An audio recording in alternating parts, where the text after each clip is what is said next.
Dagsana ang mga dumadalaw sa puntod ng kanilang mga yumaong mahal sa buhay sa iba't ibang sementeryo sa lungsod sa unang araw ng undas. Idetalye mo, Joelyn de la Cruz.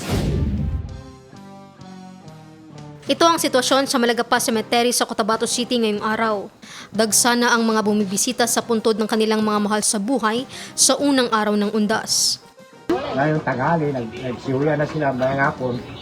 Meron naman yan sila, marami namang mga tao dito mayang hapon. Sa hapon nga nagkaramihan ng tao, maraming tao dito pag umaga hapon. Kasi ganito tanghali, walang nagtema, siyempre mainit po ng panahon. Pwede sila magbisita hanggang gabi, walang korpyo. Ito naman ang sitwasyon sa public cemetery, Chinese cemetery at Catholic cemetery sa lungsod.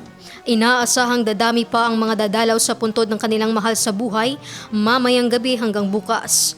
Ginugunita ngayong araw ang All Saints Day at bukas naman, November 2, ang All Souls Day.